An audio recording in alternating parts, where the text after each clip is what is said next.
Reliance announces Campa Shore, a packaged drinking water brand priced at 15 rupees per liter. Wait, what? Water? Really? This is Mukesh Ambani we're talking about. The guy who disrupted telecom with Jio, runs massive oil refineries, and owns India's largest retail empire. And now he's selling water bottles. At first glance, it feels bizarre. Water is water. There's no differentiation, no brand loyalty. When you're thirsty at a railway station, you just grab whatever's cold. Bisley, Kinley, or some random local brand. Doesn't matter. But if water has no loyalty, how does Bisleri still hold the largest market share, nearly 36%? And why would a giant like Reliance bother with something so basic? And the bigger question, what happens to Bisleri now? Will Bisleri, Aquafina, Kinley and all others end up like Vodafone, Idea and Aircel when Jio under Telecom? Because when Reliance moves, history shows someone always gets disrupted. By the end of this video, you'll see how Reliance is using the most ordinary product, water, to quietly dominate India's 30,000 crore packaged water market. And well, here's the brilliance of Reliance, and we'll understand it in 3 steps. Demand, the unorganized chaos, and the profits hiding in plain sight. So let's start with the first obvious question that comes to our mind.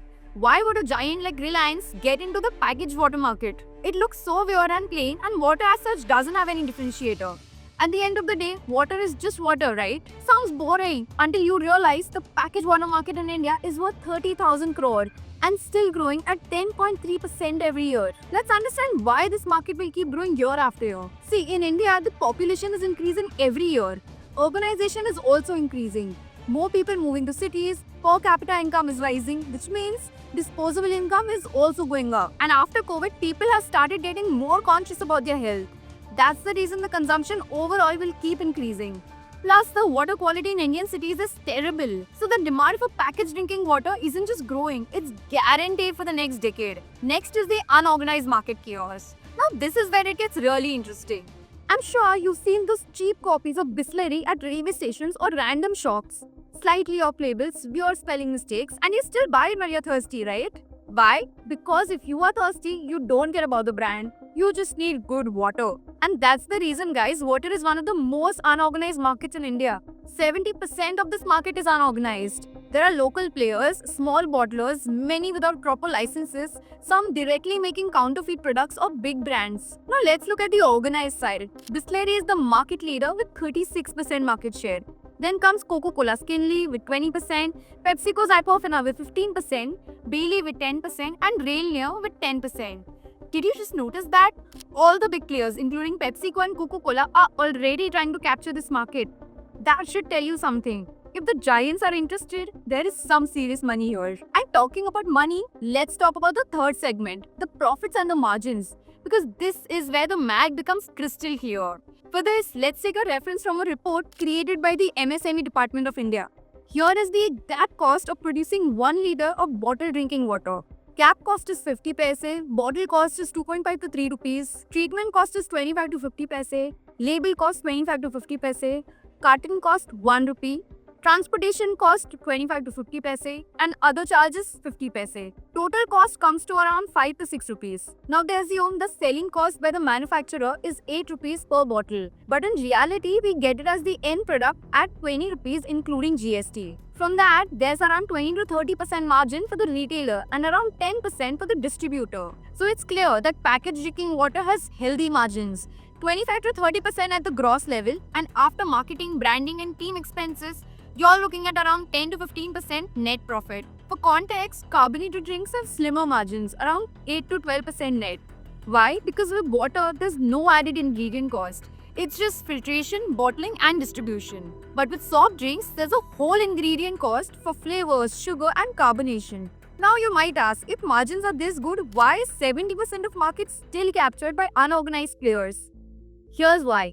The same government MSME report says that for putting up a plant producing 40 lakh liters per year, your cost including fixed assets and working capital would be around 2.6 crore. And in the first year, at 8 rupees selling price, you would be making 3.2 crore in revenue. That means 43 lakh in profits with a 13% profit margin. So you see, it's not a very big cost for a local player to set up a plant where they'll know this is mostly going to work out. The barriers are low, the returns are predictable, the demand is guaranteed. That's why the market is fragmented. And that's why Reliance sees a massive opportunity.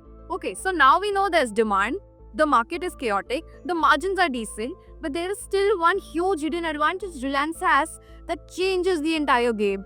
If you see the unit economics breakdown, the biggest cost is for the material used to produce the bottle, which is called PET plastic. And guess who is the largest manufacturer of PET in India? It's Reliance, of course. Now, think about the unit economics for Reliance, considering the manufacturing PET themselves.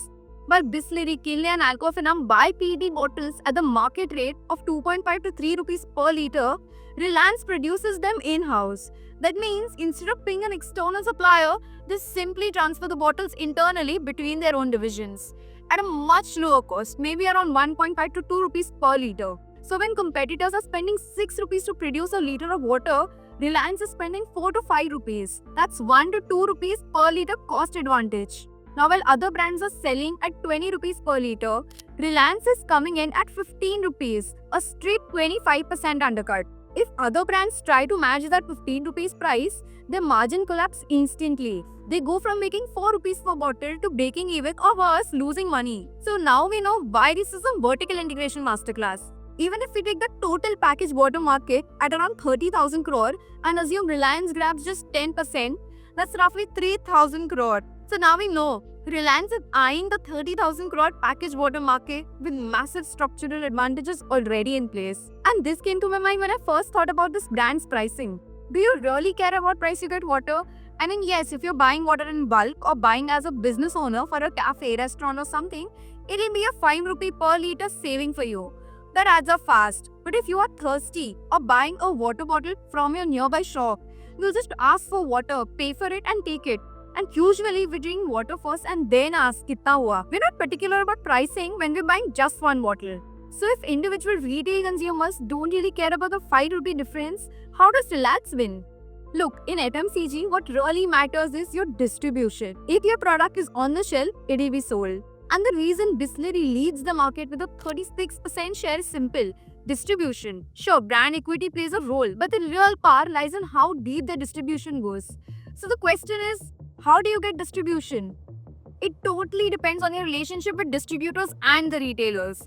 And companies pay a margin to retailers for stocking their products. So if you pay an extra margin, obviously the shopkeeper will prefer your product. And we all know, Reliance doesn't lack money. Obviously. This is the same strategy they followed while launching Campa Cola. Within just 18 months, their sales crossed 1,000 crore for a brand which they purchased for just 22 crore. At some places, they captured 10 to 14% market share. To understand how wild that growth is, Coca-Cola re-entered India in 1993, and despite having individual brands like Thums Up, Fanta in its portfolio, each took nearly 18 years to reach 1,000 crore revenue milestone. So with distribution muscle, Reliance can make sure to reach every shop, every kirana store and every doorstep. And here's one more advantage. AQC, it's just one more SKU addition for Reliance. That means the same distribution network that handles Campa Cola will also handle Campa Shore.